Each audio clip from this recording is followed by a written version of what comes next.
Maureen. Look, I don't think I have to, on behalf of the kids. Thank you, Maureen.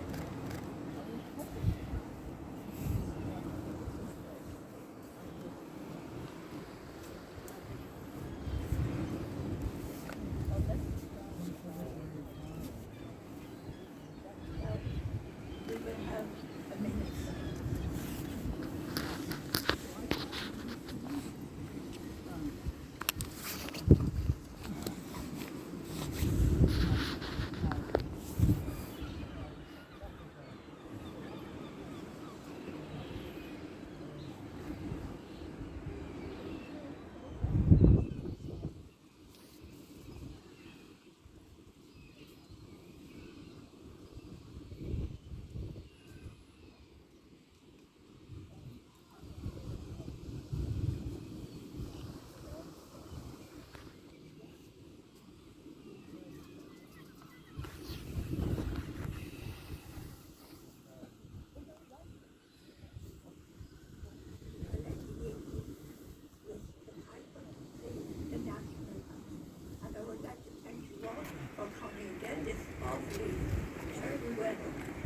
Thank you so much.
Ceremony here at the magnificent Roger Casement Statue. Thank you for coming along, and we'll have now a tune from the piper John Lamb, please. Lament. Thank you, John.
address us here this evening as we commemorate a great Irish patriot, a champion of human rights, and of course, he's a rising leader, and who is that? Roger Casement.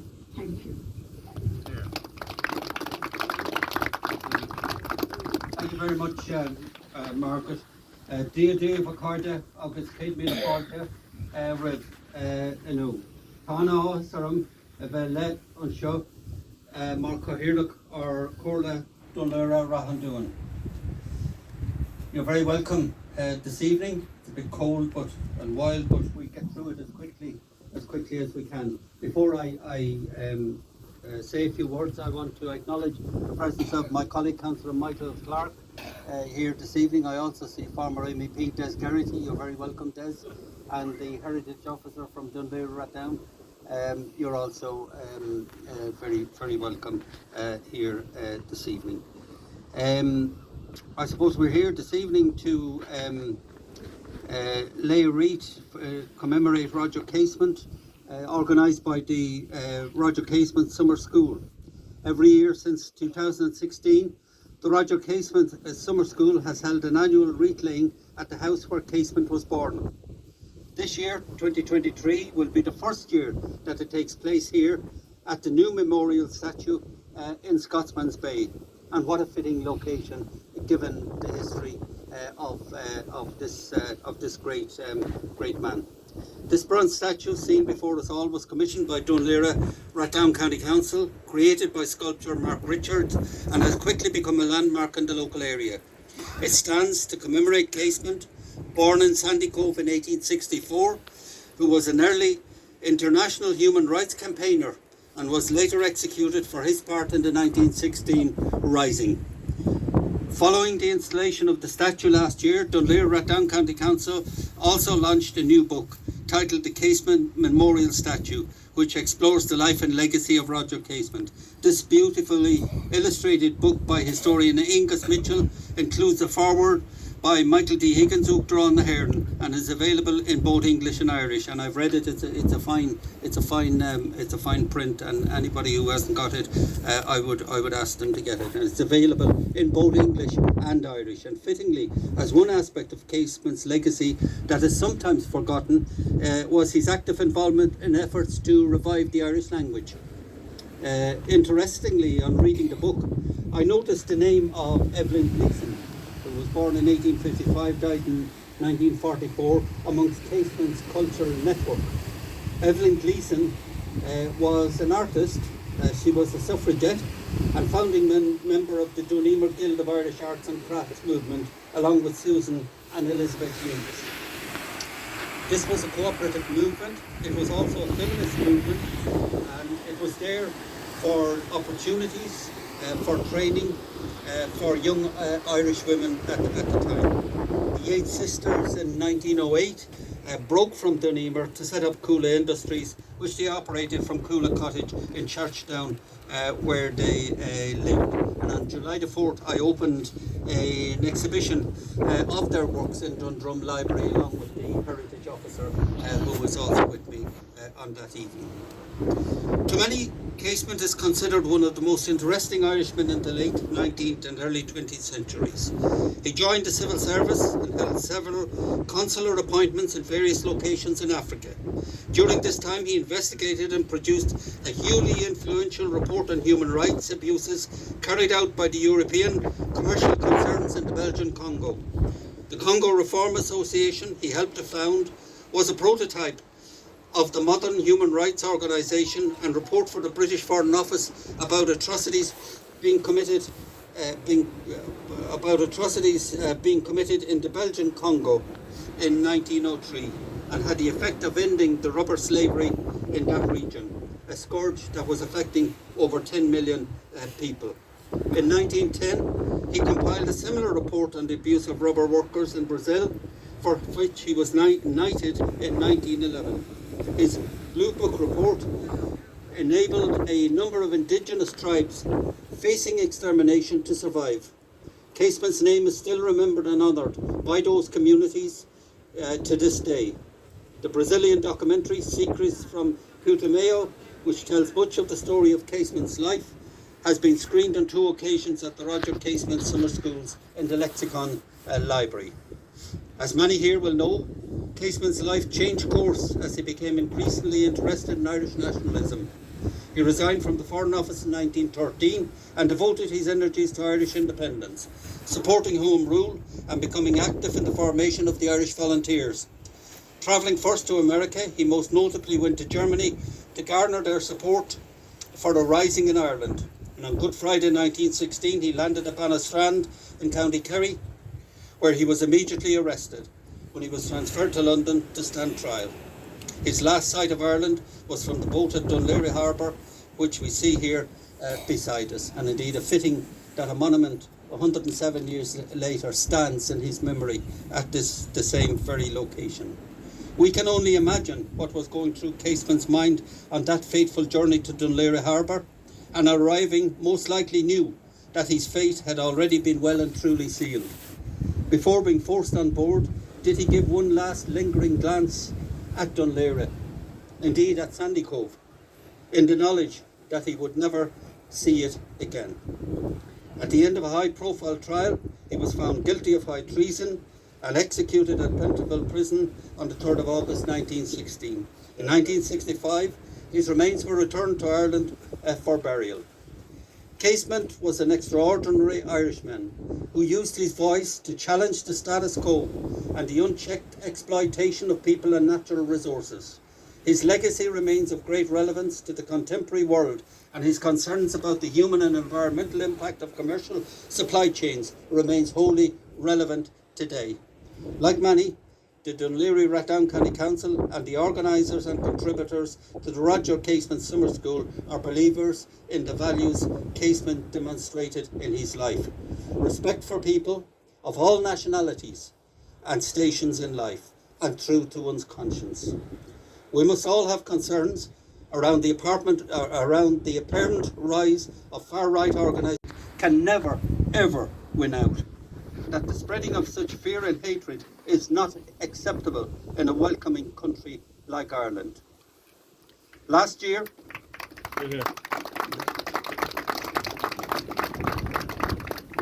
in conjunction with the Lexicon Library and the Blackrock Education Centre, the Roger Casement Summer School initiated an essay competition for transition year students in the local area. Its title was "Why Should Roger Casement Be Remembered in 21st Century Ireland?" They received 36 entries, and the winner read an extract from her essay at this year's school in May. As Cathaoirleach friends of Laoghaire Rathdown County Council, I am honoured to join with you this evening, and to all of you here gathered at this monument, in continuing to remember and respect the life and work of Roger Casement, and to assist in laying the wreath in commemoration of his important legacy. Thank you. Home Rule. The mention of their old pretender refers, I believe, to King Billy.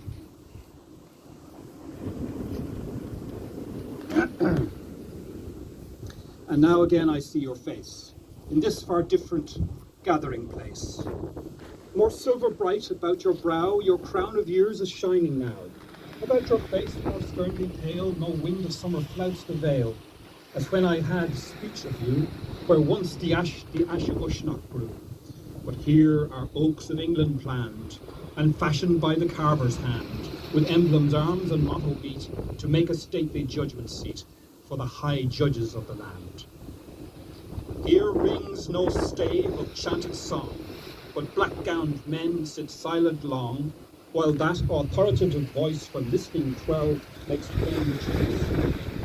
Overhead, the stifling air, the crowded women flaunted, fair, gaze, as on a gladiatorial show did Roman vesprals long ago.